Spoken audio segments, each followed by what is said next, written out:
Hello friends, good afternoon. दोस्तों, इस video में हम लोग एसएससी सीपीओ एग्जाम 2023 के 5 अक्टूबर की फर्स्ट शिफ्ट में पूछे गए स्टैटिक जीके व करंट अफेयर्स के प्रश्नों को सॉल्व करेंगे। अधिकांश क्वेश्चंस दोस्तों प्राप्त हो गए हैं जिनको हम लोग यहाँ पे सॉल्व करने वाले हैं।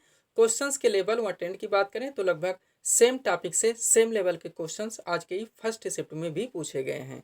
तो चलिए दोस्तों, आज के फर्स्ट शिफ्ट में पूछे गए प्रश्नों को सॉल्व करना हम लोग शुरू करते हैं। क्वेश्चन नंबर 1, आत्मीय सभा की स्थापना कब हुई थी? ये क्वेश्चन पूछा गया दोस्तों। मैं बार बार बोलता हूँ कि प्रमुख समाज सुधारक आपका मोस्ट इंपॉर्टेंट टॉपिक्स रहेगा। यहाँ से लगभग हर शिफ्ट में क्वेश्चंस देखने को मिलेंगे और पहले ही दिन पहले शिफ्ट से ही क्वेश्चंस पूछा जा रहा है। राइट आंसर इसका क्या होगा? आत्मीय सभा की स्थापना 1815 में हुई थी। अब थोड़ा सा एक्स्ट्रा फैक्ट देखेंगे दोस्तों, जहाँ से आगे के क्वेश्चंस पूछे जा सकते हैं। दोस्तों, 1814 में राजा राम मोहन राय कलकत्ता आए और वहां बस गए। उन्होंने 1815 में धार्मिक सत्य के प्रचार प्रसार और धार्मिक विषयों के मुक्त विचार विमर्श को बढ़ावा देने के लिए आत्मीय सभा की स्थापना की थी। तो किस लिए की थी, ऐसा क्वेश्चन कभी पूछा जा सकता है, ध्यान रखेंगे। आगे देखेंगे दोस्तों, राजा राम मोहन राय के द्वारा ब्रह्म समाज की स्थापना 1828 ईस्वी में कलकत्ता में की गई थी। अभी ध्यान रखेंगे, ये वही है दोस्तों आत्मीय सभा जो कि बाद में ब्रह्म समाज के नाम से जाना गया, जिसकी स्थापना 1828 में कलकत्ता में हुई थी।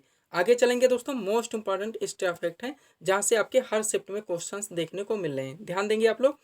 आर्य समाज की स्थापना 1875 ईस्वी में बंबई में स्वामी दयानंद सरस्वती के द्वारा की गई थी, मोस्ट इंपॉर्टेंट है। और दोस्तों, स्वामी दयानंद सरस्वती की एक प्रसिद्ध कीर्ति भी है सत्यार्थ प्रकाश, और इन्होंने वेदों की ओर लौटो का नारा भी दिया था, ये भी आप लोग ध्यान रखेंगे। नेक्स्ट सेंटेंस है दोस्तों, सत्य शोधक समाज, इसकी स्थापना ज्योतिबा फुले के द्वारा की गई थी।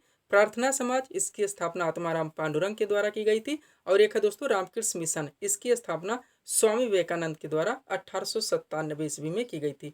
रामकृष्ण मिशन की स्थापना दोस्तों स्वामी विवेकानंद ने की थी। इनके आध्यात्मिक गुरु थे रामकृष्ण परमहंस, उन्हीं के नाम से रामकृष्ण मिशन की स्थापना की गई थी। आगे चलेंगे दोस्तों, नेक्स्ट क्वेश्चन देखेंगे जो कि आज के शिफ्ट में पूछा गया। निम्न में से कौन सा शास्त्रीय नृत्य दक्षिण भारत से संबंधित है? 8 शास्त्रीय नृत्य पर हम लोग विचार कर चुके हैं दोस्तों, बार बार रिवीजन भी करते हैं। सबसे पहले दोस्तों मोहिनी अट्टम आता है, कथकली आता है जो कि केरल दक्षिण भारत का ही है। उसके बाद दोस्तों भरतनाट्यम, ये तमिलनाडु का शास्त्रीय नृत्य दक्षिण भारत का है। कुचिपुड़ी आंध्र प्रदेश का शास्त्रीय नृत्य है, दक्षिण भारत का है। उसके बाद मणिपुरी मणिपुर का है। ओडिसी ओडिशा का है। और दोस्तों ये है कथक उत्तर भारत का, विशेषकर उत्तर प्रदेश का। ये सारे शास्त्रीय नृत्य हैं जो कि बार बार पूछे जाते हैं किसी भी तरह से दोस्तों क्वेश्चंस को घुमा के।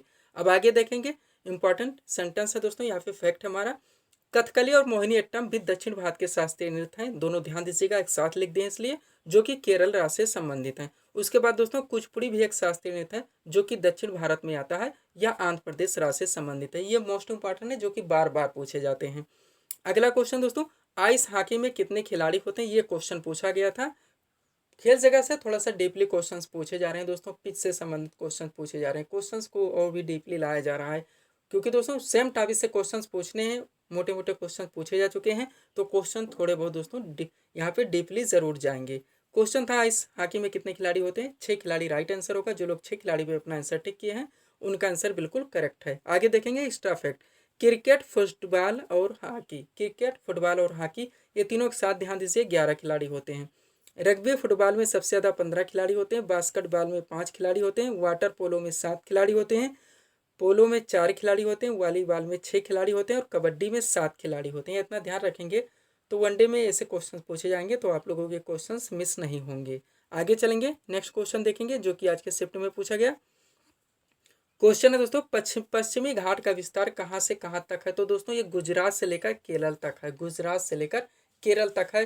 कई तरह से दोस्तों ये घाटों में बटा हुआ है, क्वेश्चंस बन रहे हैं। थोड़ा सा एक्स्ट्रा फैक्ट देखेंगे, पश्चिमी घाट एक पर्वत श्रृंखला है जो कि भारतीय महाद्वीप के पश्चिमी घाट तट के समानांतर फैली हुई है। इसका विस्तार गुजरात राज्य से लेकर महाराष्ट्र, गोवा, कर्नाटक और तमिलनाडु राज्यों तक से होते हुए केरल तक है। कहाँ तक है? लास्ट यानी दक्षिण भारत केरल तक पश्चिमी घाट फैला हुआ है। अगला क्वेश्चन देखेंगे जो कि पूछा गया, बास्केटबॉल के मैदान का आकार पूछा गया था। सेम क्वेश्चन एक बार पूछा जा चुका है दोस्तों, इसकी लंबाई से लेकर दूसरे शिफ्ट में। यहाँ पे दोस्तों आकार तो आयताकार आकार इसका लगभग बनता है। जो लोग आयताकार पे अपना आंसर टिक किए होंगे उनका आंसर बिल्कुल करेक्ट है। नेक्स्ट क्वेश्चन है, भारत के प्रधानमंत्री की नियुक्ति किसके द्वारा की जाती है? तो भारत के राष्ट्रपति के द्वारा भारत के प्रधानमंत्री की नियुक्ति की जाती है। अब एक्स्ट्रा फैक्ट यहाँ पे देखेंगे जो कि जरूरी बनता है दोस्तों, अनुच्छेद 75 के अनुसार प्रधानमंत्री को राष्ट्रपति द्वारा नियुक्त किया जाता है।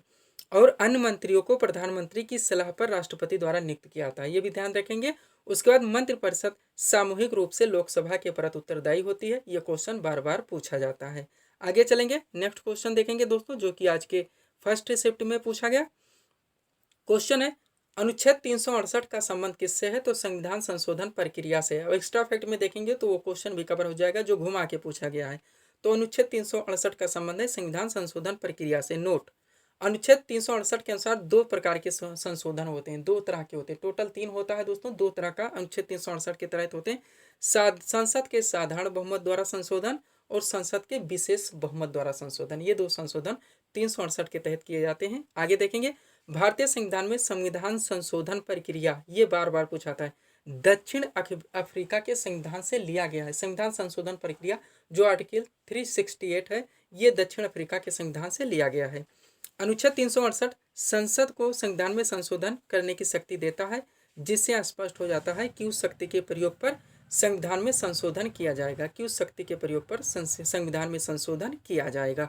नेक्स्ट क्वेश्चन देखेंगे दोस्तों, जो कि आज के फर्स्ट शिफ्ट में पूछा गया क्वेश्चन है, भारत कुल कितनी बार T20 वर्ल्ड कप विजेता बना है? तो टोटल एक ही बार बना है दोस्तों। कितनी बार? एक ही बार। अब एक्स्ट्रा फैक्ट में देखेंगे, क्लियर हो जाएगा।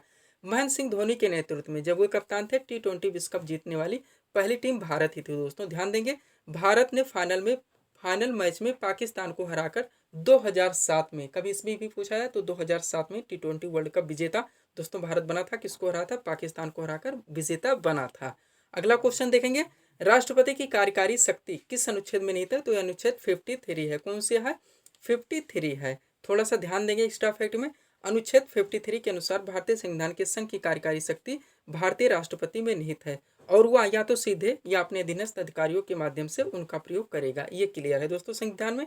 और लास्ट क्वेश्चन जो मुझे प्राप्त हुआ दोस्तों, गणतंत्र दिवस 2020 में भारत के, यानी थोड़ा सा पीछे से पूछा गया है, बीच से, गणतंत्र दिवस 2020 में भारत के मुख्य अतिथि कौन थे?